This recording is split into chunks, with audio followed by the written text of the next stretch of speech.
So what's the truth about hydration? I get this question a lot. I got this question from Danielle, so I'm making this video specifically for her. Because a lot of people think they just need to drink a ton of water and they're hydrated. And honestly, that's where I want to jump right in and say, actually, the water is great, but it's the electrolytes that we really need and the minerals that are normally in water to truly get us hydrated.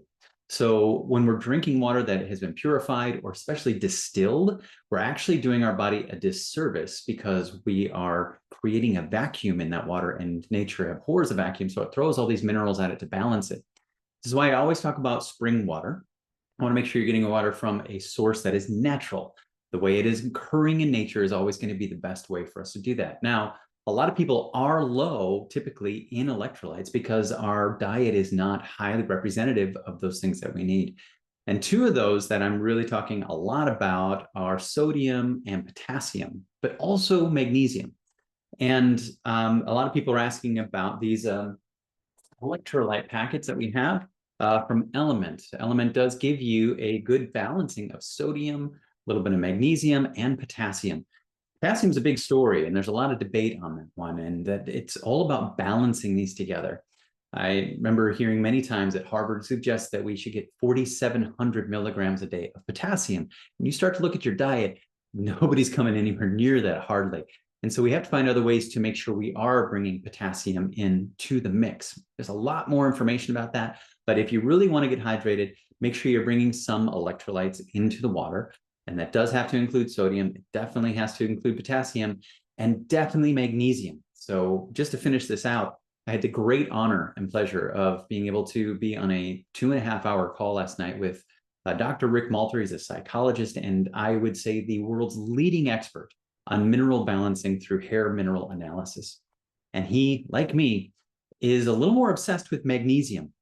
And he swears that at 44, when he had his first mineral analysis done, finding out what he was missing and bringing that magnesium into his life is what has brought him to be 88 years old today.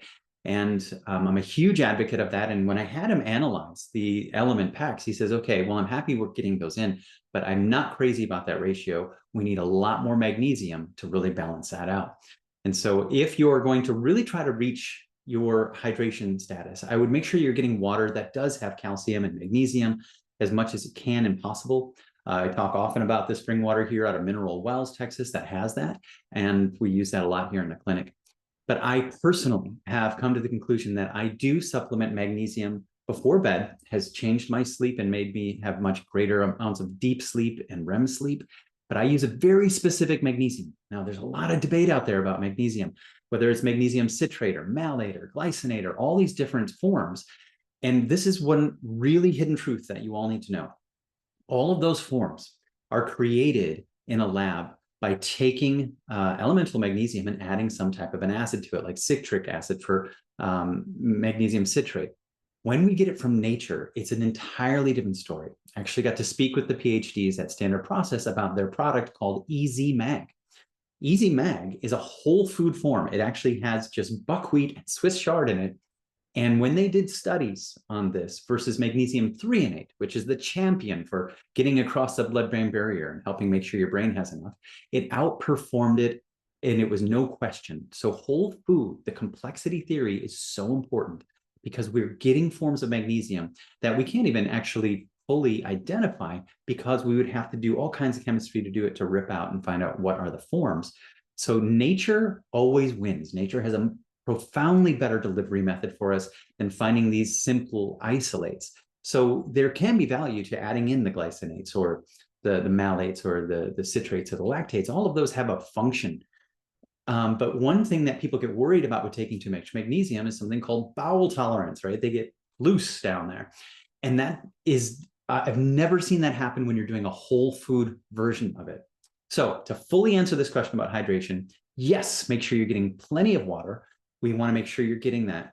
And make sure you're getting it with electrolytes in it. And that is sodium, magnesium, potassium, and make sure that you put an extra emphasis on a whole food source of magnesium. Now, I really like beans and real good vegetables for that, but I also love making absolute sure that I'm getting it. So I do take this whole food little way of combining this buckwheat and Swiss chard because I'm not going to the grocery store and getting those, and just taking that before bed, and it has made all the difference. One last little thought on this. I talk a lot about what's called the consumption concept. And this is another way of interestingly thinking about whether or not we need something for our body. And when we look at the world that God put us in, we have an abundance of air, and we would die the fastest without air or oxygen. And we have this massive abundance of water, which is next to that. And so we would die faster without water. So it is of critical importance that we do have a high amount of that. And as these things get less and less abundantly available to us, they become less and less important to our body. So just think in terms of that. And I always want to talk to people about macronutrients versus micronutrients. But when you just start to look at the world and understand this is the world that we've evolved in, we live in, we're in nature in, the more important it is, the more abundant it is going to be.